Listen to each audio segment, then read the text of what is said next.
Hi, I'm just sharing this because, well, like I say, both my great-grandparents were blind. I said grandparents in the previous video, but actually it's my great-grandparents were both blind. And I think everybody has a right to be included, so I'm narrating this Facebook note, and for those that can't be bothered to listen to my drony voice, you know, I do empathise. You can just click onto the link underneath this video and just read it for yourself. Check out the links. I could have left 100 more. I've just left a few. You know, from there you can do your own research. But everything that I'm sharing here is factual as far as I've been able to understand from my research and obviously also my life experience. So, this is one of my notes. You can get on my Facebook, it's public. I use my real name. Just check it out for, you know, read the other notes on it as well. So, I've titled this one, Judgement Day for Britain. This article is written by the benefit of my personal life experience, education and research as a female British subject, a CSA survivor, and witness of universal golden light being who transmitted the message of universal law through an energy of bliss. Regardless of whether or not one believes in my personal experiences, the facts and lawful evidence are undeniable. We are presently suffering under the dictates of a centuries-old criminal conspiracy which thrives on the fear and terror created on confusion, groundless opinion and antiquated belief. Britain now stands alone and isolated after being persuaded by a maligned media that remaining in the EU was our biggest problem, and therefore by choosing to leave that union we are now liberated from the oppressive EU legislations which actually only serve to dump thousands of criminal scrounger immigrants into our towns and cities. Below is a list of what Britain is about to lose by opting to vote ourselves out of the EU. Human rights, social security, environment protection, subsidised food and goods, freedom of movement, EU funding, justice, child protection directives, cheaper medicines, jobs, stronger pound, independent UK businesses. A huge aspect of the Brexit campaign was focused on our NHS and how it would be receiving millions per week in extra funding. Instead, the /pound means NHS has even less funds to buy mostly imported medicines and soon will not be able to benefit from the big pharma bulk buy deals made with the EU. Our NHS is losing nurses and other professionals back to the EU, on whom Britain has relied heavily since our government has failed to invest in higher education and training for UK nationals. Who now wants to accumulate a personal £50,000 debt in order to train to be a nurse? And this is a quote from The Guardian. The prospect of graduating with more than £50,000 of debt will discourage many from entering the profession at a time when the NHS is struggling to fill vacancies. Furthermore, the shrunken pound has essentially halved every UK citizen's wealth and assets. It's a buy one get one free for the global corporations, most of whom are anxious to trade their worthless dollars for material assets. UK social housing, UK housing both social and private, NHS lands and properties, UK parks and woodlands, UK services and associated properties, UK childcare and associated properties, UK schools, colleges and associated properties. Unless we're prepared to pay extra for non-subsidised EU food, or else rely on expensive and non-guaranteed imports from the already malnourished colonies / Commonwealth, rationing looms large on the horizon, along with very much higher prices. As for immigration, which was number 1 on the list of Brexit priorities. This will also increase as corporations have received government legislation to, i.e., provide their own police/security. Take for example DynCorp, a corporate military security firm. They're available to all who can afford them: governments, corporations, whoever has enough money to pay for the peace they need to make a profit. Such corporations are free to bring in staff from anywhere in the world. Based in London, DynCorp International UK has been established as a new company pursuing opportunities in Europe and Africa. Rather than the individual economic rights looking to work, rather than the individual economic migrants looking to work hard and live in a fair and lawful society, how about armies of trained military personnel from, say, China? G4S, an Israeli Mossad subsidiary, Global Security Corporation, is now running UK police. Existing employees are tempted by generous contracts which unfortunately will cease to be so generous as soon as state-employed police are no longer any competition. A force for the good? The rise of private police.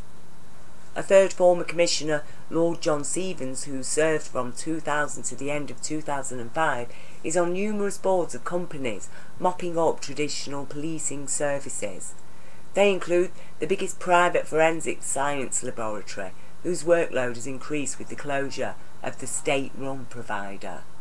Poaching officers is a tried and tested business strategy. The generous terms of the police pension means that some can retire as early as 48 with a full pension and still work. And that was from The Independent. Another key complaint in support of Brexit was the gripe about how EU economic immigrants are draining UK public funds via benefits, housing, education and healthcare, as well as stealing our jobs and driving down wages and committing crime. Strange, though, that none of those complaining appear even slightly bothered about the fact that, e.g., G4S, a foreign-owned Global Security Corp, is receiving public funds to the tune of £200,000 plus per year per child in their corporate care, despite their abominable record of child abuse and deaths. The number of deaths linked to G4S employees, some with racial overtones, means this company must have a problem. Will it be held to account? That was from The Guardian. G4S fatally restrains 15-year-old, gets promoted.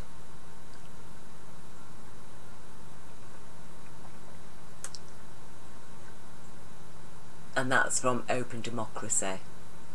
Corporate benefits. Unlike the comparatively paltry sums spent on benefits, the global corp's presently gobbling up UK funding for providing everything from childcare to police. Most of that money does not remain in Britain. It travels into offshore tax havens. Not only that, they pay far less in taxes and national insurance than the once larger government-funded services provided via wages, and still the corporate providers rely also on subsidies. The majority of public service workers are employed through equally corporate agencies on 0-hour contracts, equals no job security, no redundancy, no pension or retirement age. Money spent on benefits and service provider jobs to British people, at least, mostly remained in Britain. It circulated into the larger national and local economies, supporting independent British businesses, many of which are now rapidly closing down and some areas becoming like ghost towns. How big is Britain's corporate welfare bill? And this is from The Guardian. Taxpayers are handing businesses £93 billion a year, a transfer of more than £3,500 from each household in the UK, direct aid, subsidies, tax breaks, the hidden welfare budget we don't debate. The issue of corporate welfare payments, which includes subsidising terribly low wages with working tax credit and actually housing benefit, not included in calculations above, is kept off the table in terms of BBC News debates.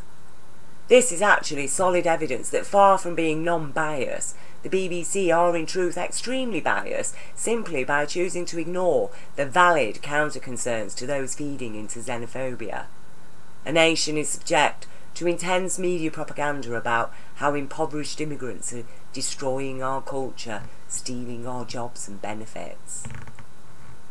The reality is, Britain is borrowing billions every year to feed global corporations, while the British workforce of every ethnicity is expected to repay that debt with interest forever, and while being granted fewer jobs, paid lower wages and afforded fewer rights. It was a Tory government got us into the EU by the same dubious tactics they employed in getting us out again, and noticeably just at the point UK citizens stood with most to gain in terms of Britain being required to fully implement things like EU child protection directives. Certainly the Tory plan/promise to scrap human rights would have been an impossibility.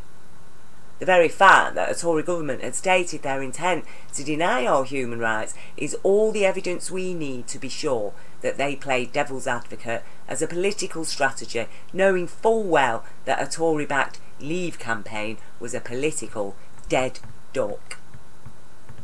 As Theresa May PM appears to battle for a Brexit without Brexit deal with EU equals a highly unreasonable expectation, we begin to fathom the method behind the madness, because now the Tories are threatening to make Britain into an offshore tax haven if they don't get the deal they're demanding. As it stands, the deal they want serves to maintain EU membership benefits to global corporations while stripping Britons of all their EU rights and freedom of movement within the EU. And this is from the Daily Mail. The City of London is preparing to send its own negotiators to Brussels to push for a free trade deal protecting financial services, it emerged today. The delegation is being dispatched amid fears in the Square Mile that the government is not prioritising the crucial sector. Note that word, crucial. Really? Really? The move comes amid claims that the government is abandoning hope that it can achieve a cake-and-eat-it Brexit, where the UK regains control over borders and law while retaining trade benefits. I mean, a cake-and-eat-it Brexit, that's what they want. Really, this is the people that are telling us that, no, we can't even have a cake. We can only have a crumb of a cake. Okay? And we should be grateful for being permitted to eat it. Seriously. Seriously. So bad is Britain's present commitment to upholding human rights and providing justice to its citizens. The United Nations has recently reprimanded Parliament for severe human rights abuses against the workforce, children, the unemployed, the sick and disabled. Every year, thousands of UK citizens are forced to turn to EU courts and law for justice. A prime example is the recent Hillsborough prosecutions. And this is again a quote from The Guardian. Without Article 2 of the European Convention on Human Rights, the gross negligence behind the deaths at Hillsborough would never have been uncovered. Mark George QC, who represented 22 of the families at the recent inquest, was clear that without Article 2 of the Convention, this week's inquest wouldn't have happened. The whole basis on which the jury was able to make their decision in this case was rested upon it. And that particular quote was from The Guardian. Was from The Independent, sorry. Tax haven countries promote a heavily divided society between rich and poor, with the native populace left subsistent on long hours, heavy workloads for minimum wage, limited public services and benefits. Democracy is barely existent in any true form. And this quote is from The Guardian. Sorry, the other quote was from The Independent. Theresa May and Philip Hammond have warned the EU that if they don't like the Brexit deal, they could turn the UK into a tax haven. The truth is that being offshore means being unfair and undemocratic, and you still pay tax. Islamophobic Zionism. Knowing the extent of their corruption, it seems the Tories and their international vampire corps have wangled for themselves a win-win situation. Either way, they stand to gain all the benefits, whether they get a deal with the EU or not, and either way the British public are swindled and simultaneously socially weakened by propaganda-enforced social divisions and all their associated hate crimes. 454 Londoners were hospitalised due to acid attacks in 2016, many of those against innocent British Muslims. And this is from stepfeed.com. White supremacists are targeting Muslims. It's time we call them terrorists. Jamil Mukhtar and Resham Khan were attacked with acid while out celebrating Khan's 21st birthday as they were sitting in a car at traffic lights in East London. While the attack was confirmed to be unprovoked, no reference to the ethnicity or region of the perpetrator, who appears to be white, has been made on prominent news outlets, and police initially ruled out a religious or racial motive for the crime. And, you know, that is an important point, that nobody mentioned the fact that this person who attacked them was white. And yet, if a Muslim had attacked a white person, it would have been mentioned. And also, police initially ruled out a religious or racial motive for the crime. And, you know, I might add here that Mr. Khan had to be put in a medically induced coma for 2 days to treat the injuries sustained by the acid attack. Okay, and he and his cousin are scarred for life. And there is a petition to ban this substance, and I have made a video about that. I'll leave a link to it under this video, because it is absolutely disgusting that this stuff is freely available in society while a harmless plant like cannabis is banned. Racial divide is clearly proposed as part of the New World Order plot, according to the dictates of the Protocols of the Elders of Zion. Long claimed to be a hoax since its publication at the start of the 20th century, anyone reading through it today cannot fail to appreciate the reality of its influence among the financial powers presently shaping our nation and lives. Now, what I'm going to read now is a quote from the Protocols of Zion. Remember, this was published in English around 1911. Okay? Just remember that as I'm reading through this. And this is what this is just an extract from it. The Zionist, the Protocols of the Elders of Zion, okay? 1911, published in English. We must compel the governments of the Goyim, that's us, non-Jews, to take action in the direction favoured by our widely conceived plan, already approaching the desired consummation by what we shall represent as public opinion, secretly promoted by us through the means of that so-called great power, the press, which, with a few exceptions that may be disregarded, is already entirely in our hands. 1911. Not a single announcement will reach the public without our control. Even now, this is already being attained by us, inasmuch as all news items are received by a few agencies in whose offices they are focused from all parts of the world. These agencies will then be already entirely ours and will give publicity only to what we dictate to them. Literature and journalism are two of the most important educative forces, and therefore our government will become proprietor of the majority of the journals. This will neutralise the infurious influence of the privately owned press and will put us in possession of a tremendous influence upon the public mind. If we give permits for 10 journals, we shall ourselves found 30, and so in the same proportion. This, however, must in no wise be suspected by the public, for which reason All journalists published by us will be of the most opposite in appearance, tendencies and opinions, thereby creating confidence in us and bringing power over to us, quite unsuspicious opponents who will thus fall into our trap and be rendered harmless. You know, Tony Blair and New Labour. Yeah.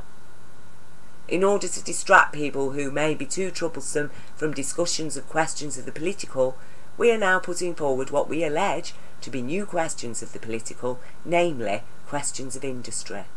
In this sphere, let them discuss themselves silly. The masses are agreed to remain inactive, to take a rest from what they suppose to be political, which we trained them in order to use them as a means of combating the Goy governments, only on condition of being found new employments in which we are prescribing them something that looks like the same political object. In order that the masses may themselves not guess what they are about, we further distract them with amusements, games, pastimes, passions, peoples, palaces. Soon we shall begin through the press to propose competitions in art, in sport, in all kinds. These interests will finally distract their minds from questions in which we should find ourselves compelled to oppose them. Growing more and more disaccustomed to reflect and form any opinions of their own, people will begin to talk in the same tone as we, because we alone shall be offering them new directions for thought, of course, through such persons as will not be suspected of solidarity with us. We shall have a sure triumph over our opponents, since they will not have at their disposition organs of the free press in which they can give full and final expression to their views. Owing to the aforesaid methods of dealing with the press, we shall not even need to refute them, except very superficially. And this is from www.radioislam.org/protocol. And here I've shared this image of Richard Desmond, Jonathan Harmsworth, David Barclay, Fred Barclay and Rupert Murdoch. These 5 billionaires own 80% of the UK media. Their influence on elections is huge, yet they and their companies are registered abroad. They pay no UK tax, and that's how they want it to stay, which is why they back the Tories. Okay. And you know, as I say, just remember all this was published in English in 1911. Okay, all of that I've just read was published in 1911, and look where we are today. And apparently all of that was a hoax. Internet control. Unfortunately for their plans, the Zionists had not foreseen invention of the internet, and today we're witnessing a full-on information war with paid shills and trolls posing as independent truthers, spouting corrupt ideologies or downright lies on strength of free speech. A majority of the most popular truthers appear out of nowhere with a huge online following and requests for donations, or else flogging survival products, gold and weapons, etc. How covert agents infiltrate the internet to manipulate, deceive and destroy reputations, and that's from theintercept.com. Naturally, efforts are now focused toward restricting the internet, and as usual we are encouraged to believe those restrictions will serve to protect us, while on closer inspection we find beneath their cover story a move to censor any information deemed a threat. And this is from The Independent. Theresa May to create new internet that would be controlled and regulated by government. The Conservatives will also seek to regulate the kind of news that is posted online and how companies are paid for it. If elected, Theresa May will take steps to protect the reliability and objectivity of information that is essential to our democracy, and crack down on Facebook and Google to ensure that news companies get enough advertising money. Too big to prosecute. Britain's entrance into the EU delivered a cut in the value of the pound, with onset of decimalisation, i.e. 5p stroke a shilling, once worth 12 UK pennies became 10 half-p's. The UK sixpence became obsolete soon after being reduced to equivalent of 3p. Food prices soared in line with the cuts in currency and the addition of VAT.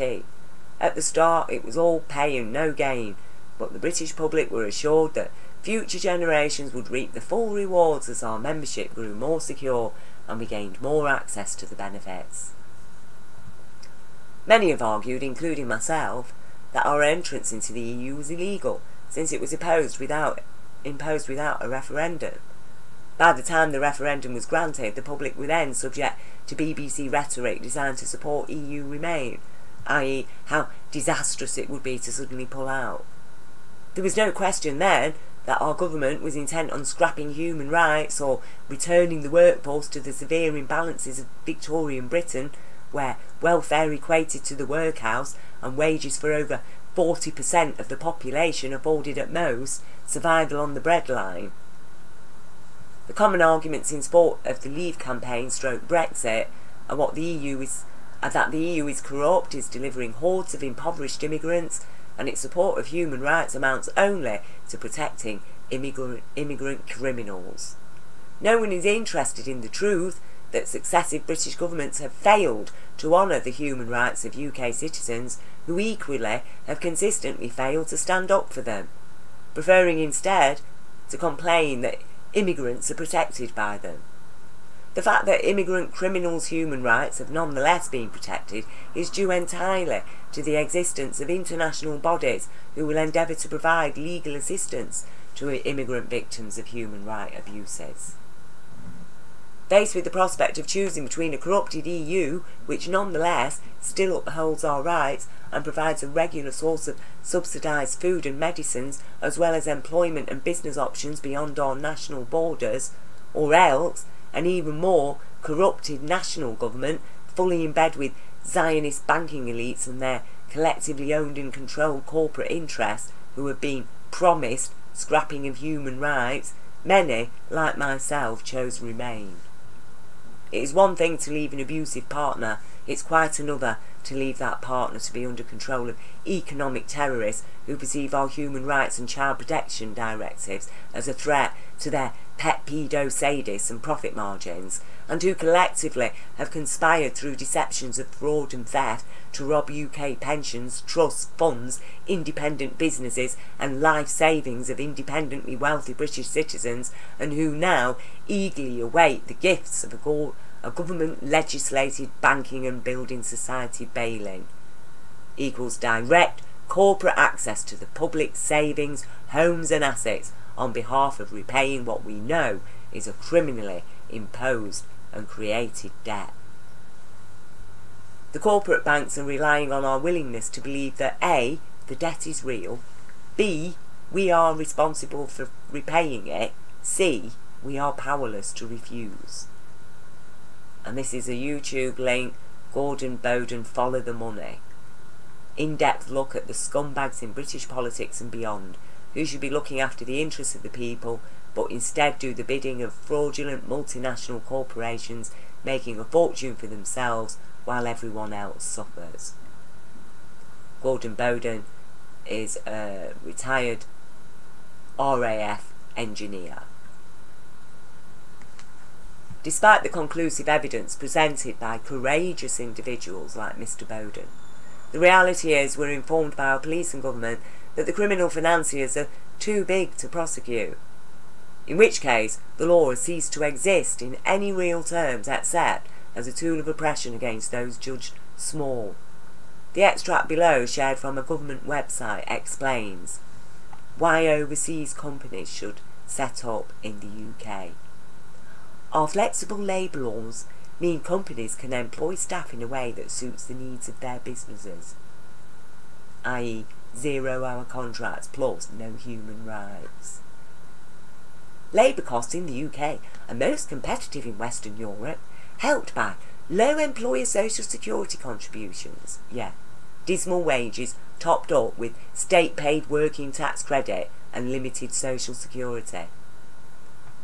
The UK's overall cost of labour is lower than countries such as France, Ireland, Netherlands and Germany. Oh, isn't that wonderful for us British? Yeah, UK workers are programmed to accepting lower living standards. And that's from the UK government website. It does not take a prophet to understand that the only foreseeable future here is a nation divided between rich and poor, with the factory prison eventually being relied on to look after the ever-increasing destitute. Below is a link to the various NHS contracts now available to global corporations. Note how staffing is to be provided by corporate NHS employment agencies. Doubtless the majority of those agencies will be recruiting staff on 0-hour contracts. How long will it be before only the disabled or unemployed can expect provision of a free health service? How long before patients in work, regardless of income, will be required to pay for things like X-rays? We are by now well aware of how such charges arrive by stealth. Already, many people are denied dental care or are paying for their prescriptions. Devil's in the details. Failure of the UK public in recognising the proverbial cloven hoof at our door is currently mostly due to the success of corporately controlled news medias and their maligned and xenophobic distractions about immigrants and extremist Muslims. It appears British people would rather turn to alternative right ideology to stand against powerless individuals among their own communities than rise up in defence of the children's future against a multitude of foreign powers who dream of nothing more than turning Britain into one of their corporate farms and the workforce with as few rights as once afforded in Victorian Britain. A majority forced to pay extortionate rents to live in a single room. However, the popularity of the so-called right is highly questionable when we understand the only evidence in support of that popularity is via paid troll comments and posts on Twitter and Facebook. In reality, the majority is ignored, and in fact, British people are being very poorly represented. And this is a story from the Scottish Evening Times, which is a local newspaper. Neighbours form a human chain to prevent bailiffs evicting mum of 5. Kind-hearted neighbours formed a human chain around a mum's house to stop her being kicked out in a revenge eviction. Nemo Abdullahi, 39, was told she and her family would be thrown out of their home of 12 years after she complained to her landlord about damp. Now, I'm just showing you the picture here, okay, and for some reason it's not showing me the whole page, it's just showing me the photographs. But all these neighbours, now, Nemo is obviously, she isn't British, white British ethnicity, is she? Okay, she looks Muslim. Okay, she's covered up. She's got a scarf on. And look at the people. How many? Or the vast majority white people, white English British people, defending her right to stay in her home. That's Britain. That's the truth of Britain. Okay? All this shit about how Britain's turning to the alt-right and everybody's hating Muslims. Sorry, the only people that you're having any influence on are people who are so de-educated that they believe the shite that the sun prints. That's the only people. The vast majority of British people are represented here by these people, and God bless all of them. Okay, these are the people who are not being represented in our press. Okay, instead the press talk to extremists. That's the only voice they have room for in their Zionist Protocols of Zion press. Because this is Britain. This is Britain. All of them standing up for this lady's rights. Okay? They're not bothered that she's a Muslim. She's a human being. She's their neighbour. She's a member of their community. She's a British citizen. And that is the way it is going to be. Okay. So, sorry about that. But, you know, it has so enraged me to be witnessing this constant barrage of shite on the internet about hatred against Muslim people, and to witness what has happened recently. The most recent acid attack against that poor man and his cousin on his 21st birthday, for no other reason than this filth that we know now, because they've admitted it, haven't they? They have admitted it already. They already stated out their plans in the Protocols of Zion that that is what they were going to do, control the media, and that is what they are doing. So, the absolute truth is, the average British citizen of all ethnicities has more in common with impoverished economic migrants and refugees than we do with the global corporations who themselves have conspired to create mass migration in face of corporately controlled wars, which include training, funds and weapons for terrorist groups like ISIS, who today are mostly harming and oppressing the majority moderate Muslims, particularly women and children. At least, the majority of immigrants are keen to train and work and contribute. And this is from Disclosed TV. In this well-known report, Snowden reveals that the US government, in cooperation with the United Kingdom, aka Britain, and Israel leaders, are responsible not only for the rise of ISIS extremist group, but for its creation. Over 1 million Iraqi people are dead, after our corporately controlled puppet government decided to liberate them from corporately controlled puppet leader installed by Western interests and against the will of Iraqi people. It is actually very difficult to justify hatred against Muslims by Western populations when we look at the horrors now imposed on the once largely peaceful and increasingly progressive ME nations. A few months ago, I made this video, see link below, in order to help educate the UK public about what has really been going on in the Middle East and how for decades Western corporate interests have conspired to thwart Middle Easterners' efforts towards what the bankers have labelled socialism/communism. And this is a link to my YouTube video. It's titled Iran and Britain, What Do We Really Know? Corporate communism. Historical evidence leaves us in no doubt that the extremist version of socialism imposed by a Stalinist Russia as Soviet communism was entirely manufactured as a monster, created to convince Western populations that our natural impetus towards a socialist/humane society was merely a forerunner to a Stalinist state. We can witness the same tactics as shared below are now being employed against Islam and for the exact same objectives. Why did the US bankers fund the Russian Revolution? And this is from Communism Explained blogspot.co.uk. The funding of the Russian Revolution by US bankers had nothing to do with their desire to spread communism or with sympathising with the communist cause. They funded the Bolsheviks for three main reasons: the Russian oil fields, the establishment of a central bank, and getting rid of the last Tsar. Both America's Standard Oil, which belonged to the Rockefeller family, and the Royal Dutch Shell, of which the Rothschilds family were the major stockholders, had interest in the rich Russian oil fields. But those oil fields belonged to the Tsar Nicholas II. The last three Tsars of Russia, Alexander II, Alexander III, and Nicholas II, had always opposed the creation of a central bank in Russia owned by the international bankers.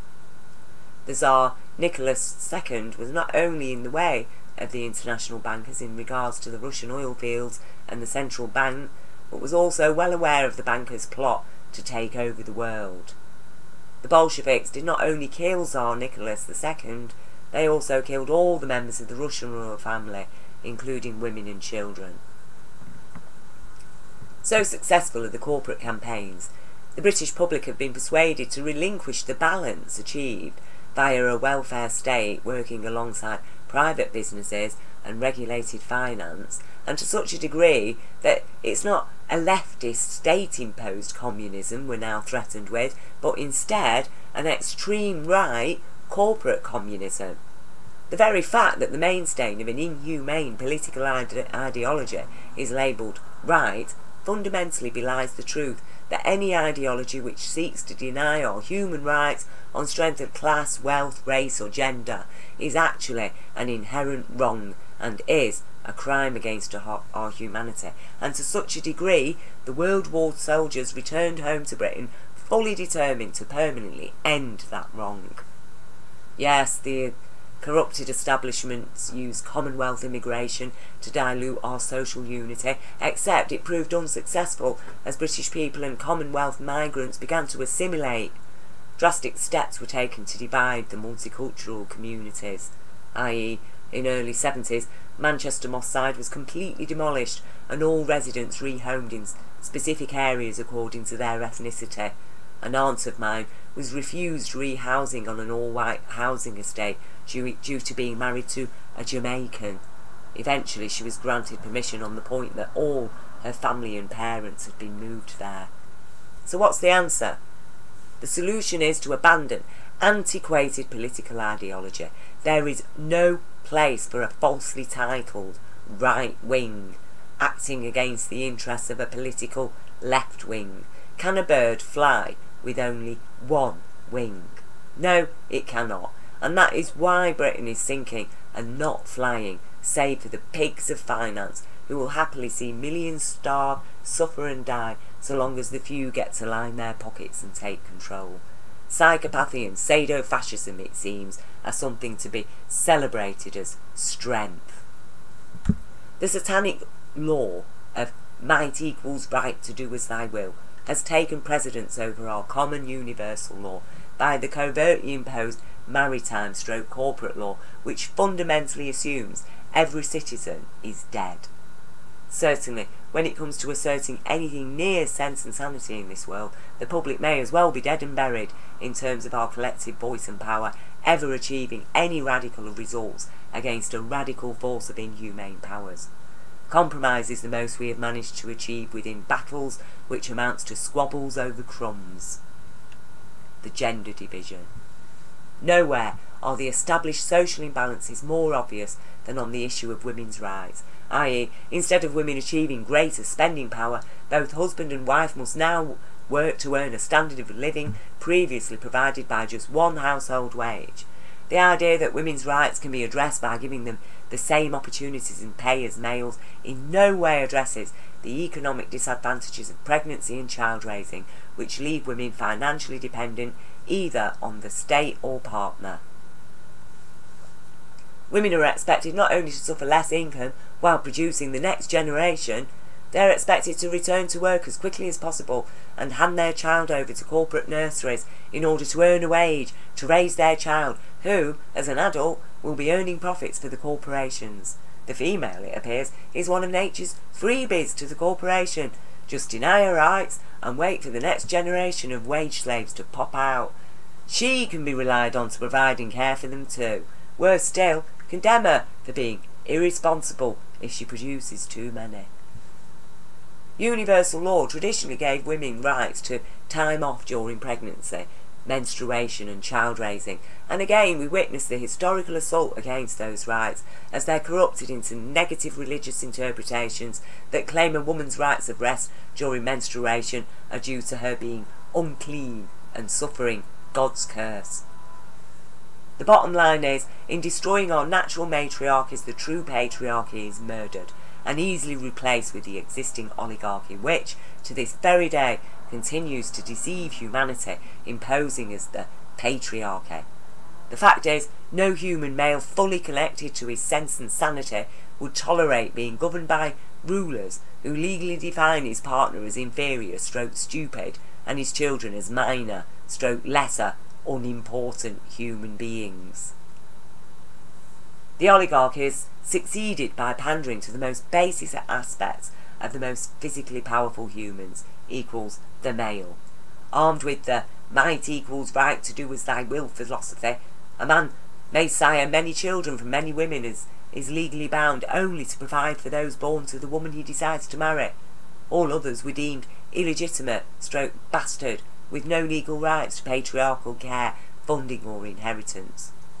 Prior to denial of women's rights and murder of the ruling patriarchy, such a father would have been lynched by his own community. Furthermore, psychologically conditioned from birth to perceive the human that created and gave birth to him as inferior and fit only to be a slave to man, the human male is inherently programmed to value himself in terms of his power over females. Any move toward regaining her rights is quickly seen as a threat. Such males have no idea that they are thus programmed into cutting off their right or left hand. The balance of concerns and intelligence afforded by a cooperative male and female consciousness is abandoned, and to such a degree we arrive into the 21st century thoroughly confused, insecure and indoctrinated to upholding malign social judgments against others according to the multitude of other divisions that denigration of the female equally permitted. At the end of the day, the most physically powerful person protecting his child is the human dad. If he can eliminate him by claiming his mate is inherently evil and cursed by God, and that his children are equally inherently evil and in need of regular beatings.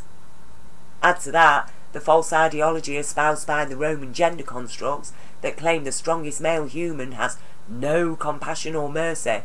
Is it really any surprise to arrive at today in a world ruled by the social structure of a wolf pack, which in turn is a direct reflection of the antiquated Roman blueprint for empirical civilization? Rome was, after all, established by two brothers raised by wolves. Reclaiming our rights. Because of the corruptions and malign beliefs of antiquity, humanity is by now a poor shadow of our true universal self. Bereft of our universal rights and true intelligence for centuries, we've been easy prey for the monstrous carnivores, presently serving themselves in their oligarchical institutions of power, namely the world banks. It is when we thoroughly understand the true nature of the problem, we more quickly arrive at the most positive and successful actions toward resolving that problem.